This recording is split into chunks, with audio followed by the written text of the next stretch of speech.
tão boas ou melhores do que as praias daí, não faz nenhuma diferença eu ir pra lá. Ou eu posso ir pro sul, eu posso ir pro Rio de Janeiro, eu posso ir pra Bahia, posso ir pra onde eu quiser. E posso ir pra Lagoas também. Isso não invalida minha crítica em nada. Que a classe política de vocês é uma bosta. E que a população de Lagoas vota mal pra cá.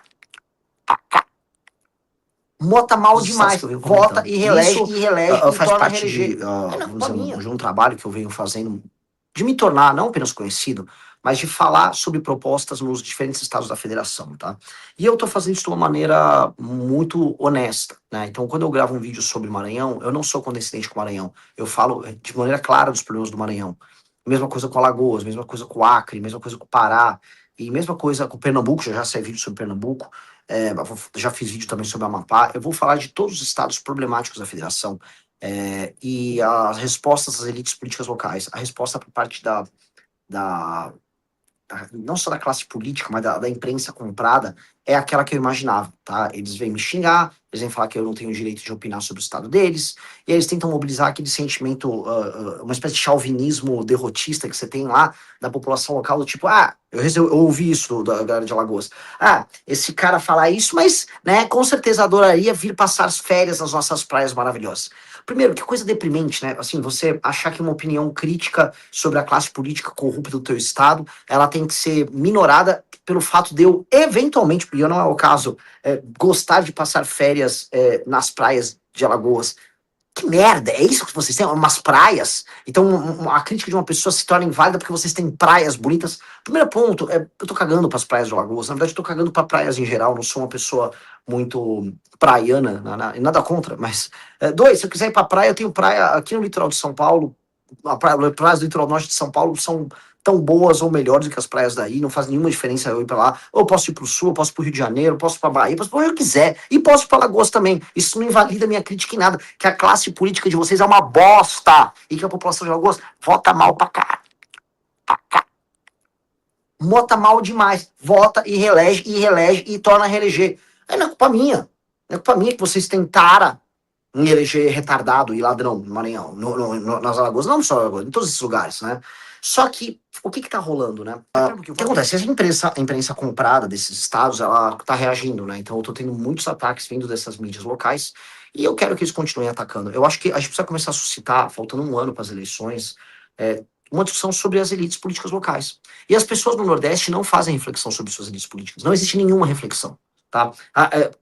Primeiro, vamos dizer, da parte intelectual nesses estados, como há uma intelectualidade basicamente de esquerda, essa intelectualidade está dentro da universidade, e como há uma aliança entre as oligarquias locais e o petismo, então a intelectualidade local só se finge de doido.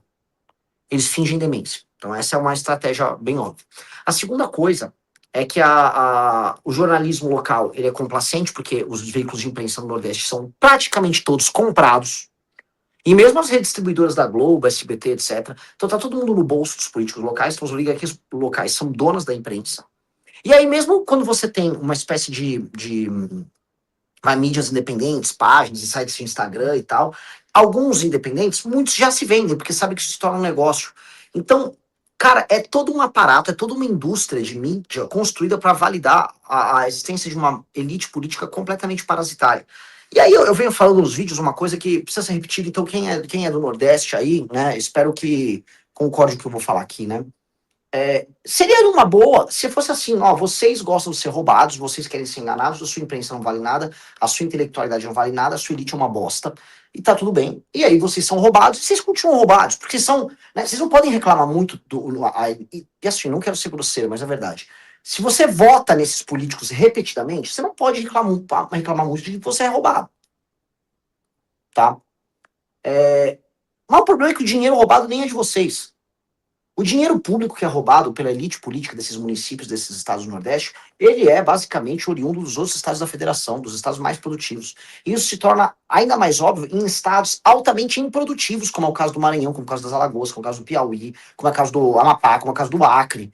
Tá? Assim, são estados altamente improdutivos sendo bancados pelo dinheiro dos outros. Então, porra, qual o sentido que faz para uma pessoa de Goiás, para uma pessoa de São Paulo, uma pessoa de Minas, lugares produtivos, que vê, vamos dizer, uma parte importante do salário delas, ou do rendimento delas, ou do imposto de renda da empresa delas, ser tirado, ser enviado pela federação, e a federação envia para aquela cidade, até nem sei o nome direito, eu até gravei sobre isso, uma cidade horrorosa lá no interior do Maranhão, que basicamente teve um roubo de 56 milhões de reais em que o prefeito e todos os vereadores participaram. E você fala, pô, isso é injusto pra caralho. Só que eu tô falando isso, e a real é que as pessoas que trabalham nesses lugares, as pessoas que têm uma consciência um pouquinho mais ativada, as pessoas estão falando, cara, o maluco, esse tal de Renan, tá falando verdade. E eu tô falando a verdade. E essa verdade dói. Aí eu gostaria de ver, né, os vagabundos dos outros pré-candidatos a presidente, eu repito, os vagabundos dos outros pré-candidatos a presidente falarem isso. Porque não falam. Porque o bosta do Lula, basicamente, é o maior aliado possível dessas piranhas do Centrão, que são oligarcas ligados a ele, que gostam de fazer essa extração de dinheiro dos mais pobres lá. E que se valem desse pacto federativo. O pacto federativo é roubo, e eles roubam junto. E o bosta do Flávio Bolsonaro, que é um bosta, que é um cu, que é um ladrão vagabundo. E assim, Flávio, me processa. Por que você não me processa, seu vagabundo? Você nunca processou porque existe uma coisa chamada exceção da verdade. E você é ladrão. Você é ladrão, tua família é de ladrão, vocês roubaram dinheiro público, vocês fizeram peculato, você é um rachador vagabundo, você é um criminoso, você é um canalha, eu vou acabar com você. Vou acabar com você, Bolsonaro. Mesma coisa com o vagabundo do Lula, tá? Então, isso tá dito. Esses caras não vão comentar, esses caras não vão falar absolutamente nada sobre esses escândalos bizarros que estão acontecendo na região Nordeste. E esses escândalos são escândalos endêmicos. Endêmicos. Tá? Eles acontecem o tempo todo em todas as cidades. Eu volto a colocar aqui. Provavelmente não existe no interior do Nordeste nenhuma cidade em que um escândalo similar desse não aconteça. Isso acontece em todos os lugares. Todos, absolutamente todos os lugares do Nordeste. É a regra lá. E aí você fica naquele ciclo vicioso. O IDH não melhora, a vida não melhora. E aí você cita um escândalo, aí sempre vem agora tem uma nova. É uma categoria nova de gente que é um influencer pago por político, né? Ou pago com dinheiro sujo, ou, sei lá, sustentado por lei de incentivo em alguma área, especialmente na parte de cultura. E esse influencer sai para defender os caras. É o tal do Evonei, que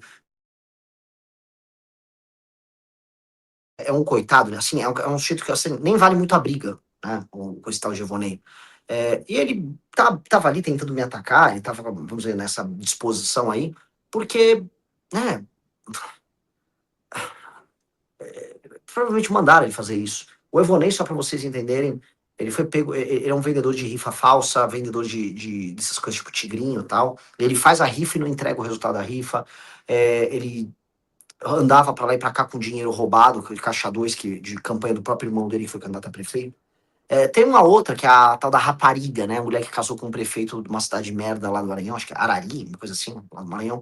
Esse prefeito roubou emendas inteiras. Esse prefeito é um ladrão. E aí ele, prefeito, e ela se tornaram celebridades, e as pessoas da própria cidade dele seguiam e aplaudiam, porque ela ela se colocava como uma espécie de.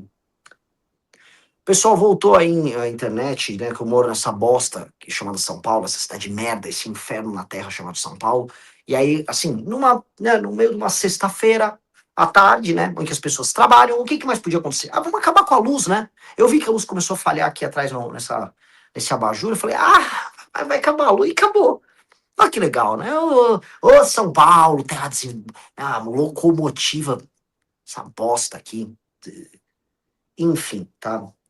Aparentemente tá voltando agora a internet, né? Amigos, continuando, tá?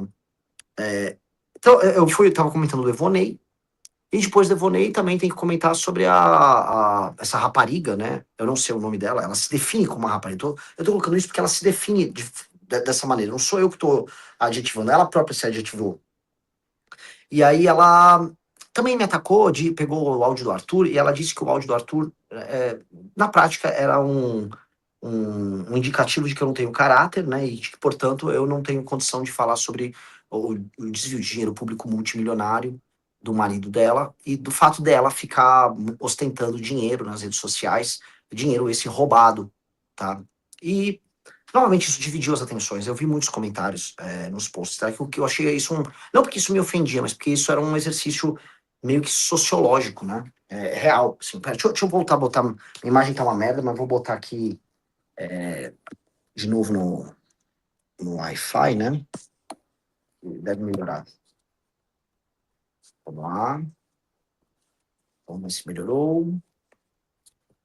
Eu acho que vai melhorar. Tá? Então, eu vi os comentários, né? Fui fazer meu exercício ali de sociologia. E sim, cara, existe uma massa de pessoas que tá louco, tá desesperado pra defender ela. Tipo, ai, você é uma diva, você é linda. Tipo, ela, ela literalmente é uma sugar baby que comemora que o golpe da barriga num ladrão. E vocês gostam disso? Aquilo foi olhar para o abismo, né? Então, o caso dessa mulher foi muito, vamos dizer, se virar para o abismo e saber como lidar com ele, porque, né? Você fica meio assustado, né? Você não, você não consegue achar isso normal. De novo, deixa eu só ver, enquanto não melhorou aqui a internet, é isso. Pô, minha imagem não melhorou, pessoal. Vejam se melhora, atenção. Eu acho que vai dar uma melhorada, né? Então, eu olhei e comecei a entrar nos detalhes, né? E eu fiquei muito. é, eu tô ficando um pouco assim, como eu, pô, sou pré-candidato à presidência, é legal fazer isso quase como se fosse um diário aqui com vocês que acompanham, né? É muito difícil você entender o povo que você pretende administrar. Há uma disposição do brasileiro em aceitar o bizarro, o imoral, o grotesco, que você não vê em lugares um pouco mais envolvidos. Eu volto a colocar, a gente tem muitos rapazes de fora do Brasil que estão vindo, querem ajudar na pré-campanha, que estão muito empolgados com o que a gente está fazendo, só que eles não conseguem entender ainda muita coisa que tem no brasileiro. É muito difícil a gente entender, né? Desculpa, é muito difícil para um gringo entender o funcionamento da política brasileira, porque a matéria-prima da política numa democracia, que é basicamente a vontade popular, ela é uma matéria-prima, eu não vou falar que pior, ainda que sim, ela é pior do que nos lugares mais desenvolvidos, natural. Mas ela é muito peculiar, né? Ela é muito peculiar. O fato do brasileiro enxergar a política só como um entretenimento e um espetáculo, o fato das redes sociais terem atrapalhado tudo, as redes sociais, você, claro, pioraram tudo. O fato das pessoas se colocarem ao lado do bandido da maneira mais clara. E eu não tô falando assim, você tem que se colocar ao lado do Lula, que é um ladrão. Não é exatamente isso, sabe? As pessoas estão se colocando ao lado de qualquer bandido, pode ser o bandido da cidade delas. Isso torna a tarefa ah, especialmente complicada. E te torna muito cético a democracia. Eu digite um aí, se vocês chegaram a ver a entrevista lá que eu fiz com o Kim, lá para Mara Luque, né? Porque a Mara Luque, ela tem uma crença ilusória, uma crença exagerada na democracia, que na verdade não se sustenta nos fatos. Ela tentou fazer uma defesa daquilo, e não é possível. E não é porque a Mara Luque é burra, pelo contrário, a Mara Luque é uma mulher inteligente, intelectualmente curiosa. É porque aquilo é um dogma para ela. Mas aquele dogma não se sustenta, tanto que ela mesma, de maneira honesta, não quis sustentar aquilo porque não dava para sustentar. Não dava para sustentar. E aí eu fui explicar, cara, você vai me falar que uma pessoa numa cidade do interior, especialmente uma cidade do interior do Nordeste, sabe o que está fazendo com a democracia? Uma parte das pessoas votam, elas vendem o voto, elas têm uma relação clientelista ali com os políticos, elas têm uma dependência que vira uma troca de favores, ela não sabe mensurar o que é uma melhora. Então, objetivamente falando, ela sequer sabe o porquê que ela elege os políticos dela, tirando, vamos dizer, os benefícios mais óbvios que ela tem de curto prazo. Então, a democracia só faz mal para essas pessoas. o Riso botou um Ultra HD. Tá horrível a transmissão aqui. Ô, Riso, eu não sei o que fazer, porque eu botei no Wi-Fi. Voltei, amigos. Melhorou a imagem, né? Vamos lá. Voltando lá para aquela questão que eu estava falando então, lá da Mara Luque. Objetivamente, né, quando a gente olha para o problema brasileiro, eu converso com várias pessoas, já conversei com algumas pessoas brilhantes sobre os problemas do Brasil, né? E quando a gente pensa as soluções estão todas muito no macro, né? Vamos resolver a questão fiscal, que aumenta a capacidade de investimento, com capacidade de investimento. Beleza, esse é um problema macro que todo mundo concorda que precisa ser resolvido. Agora existe um problema micro, né? O problema micro começa naquilo que é mais micro, que são os indivíduos. Depois vai para as famílias, depois vai para os bairros, depois vai para as cidades, depois vai para os estados e vai para a federação. Então, quando a gente vai olhando do menor para o maior, você vai percebendo o quão colossal o problema. E o quanto a gente pensa em resolver os problemas do mais macro possível, imagina que aquilo vai ter um efeito no micro. E tem. Só que você também tem que pensar um efeito no micro e subir para o macro. E o primeiro problema é a formação de capital humano nosso é horrível no Brasil, portanto a gente tem um capital humano que está fazendo besteira. E o sistema de incentivos hoje para o capital humano, dado, vamos dizer, o fato que nós temos ah, tantas distorções para o bom funcionamento de uma sociedade, e a distorção sai do Bolsa Família à cultura de concurseiro, a falta de confiança mútua que as pessoas têm umas nas outras, o fato das pessoas serem muito litigiosas, então você contrata alguém, essa pessoa quer te demitir, te colocar no pau, isso faz que juros bancários sejam caros, você tem uma hiperjudicialização de tudo, você tem um judiciário todo muito caro. Então quando você olha, né, você tem um problema ali muito óbvio na base, mas muito claro na base. Aí você vai para a família. Pô, o que acontece com as famílias das pessoas? O Brasil hoje é um país de famílias desconstruídas ou destruídas, tá? Famílias, especialmente entre as pessoas mais pobres, famílias de mães solteiras, os meninos não têm figura paterna, isso tem um impacto direto na questão da segurança pública. Das famílias, aí você também tem as políticas públicas voltadas para as famílias, que não funcionam. E das famílias você vai para derivando ali para cima, você vai para os bairros que não há senso de comunidade, os bairros são destruídos, os municípios mal administrados, as pessoas votam mal, portanto, a vida, elas nem sequer sabem avaliar como alterar a vida delas para melhor, entendendo o poder público como uma ferramenta para isso, que não é entendido. A relação dos municípios com os estados é uma merda, a relação dos estados com a União, especialmente das regiões, é uma merda. Então tá tudo errado. Então a gente tem que ter soluções para o macro, mas tem que ter soluções para o micro. Definitivamente. E uma das soluções, né, vamos dizer, tem algumas chaves que você impacta em tudo muito fácil, tá? Uma dessas soluções é a seguinte: bom, se a democracia não está funcionando, e nós somos democratas, aí quem fica muito claro, somos democratas, viva a democracia, viva a democracia, viva a democracia, oh, viva a democracia, beleza, né? Nós podemos fazer um acordo com a democracia, olha, nós acreditamos no sufrágio universal, nós acreditamos na, no modelo de Estado que nós temos e tal. Então vamos votar para presidente, vamos votar para deputado, vamos votar para governador, vamos votar para senador, mas vamos montar o sistema de incentivos e vamos entender que talvez, na base da pirâmide que é o município, a gente tenha que dar um up em tudo para as pessoas poderem votar. É democrático, estamos numa democracia ainda, só que a gente tem que fazer correções à democracia, tá? Que é o que eu tentei mostrar lá para Marluque, e eu acho que no foro íntimo ela deve talvez ter concordado. Acho que ninguém aqui, absolutamente ninguém aqui discorda que a gestão da maior parte dos municípios ela é absolutamente absurda e de que nós precisamos fazer algo urgentemente para resolver esse dreno, que existe um dreno de dinheiro público que tá lá. E que não é através dos estímulos dados pela democracia brasileira que isso vai se resolver. Eu já venho comentando em muitos podcasts, já dei entrevistas, já conversei com políticos sobre essa ideia que nós temos que alterar o sistema de incentivo do voto e dos partidos através do dinheiro do fundo partidário, do fundo eleitoral, ser completamente redirecionado, baseado em indicadores que são cumpridos por prefeitos e governadores. Já comentei isso com vocês já meio que sabem disso. Já falei também que a lógica da emenda tem que ser alterada.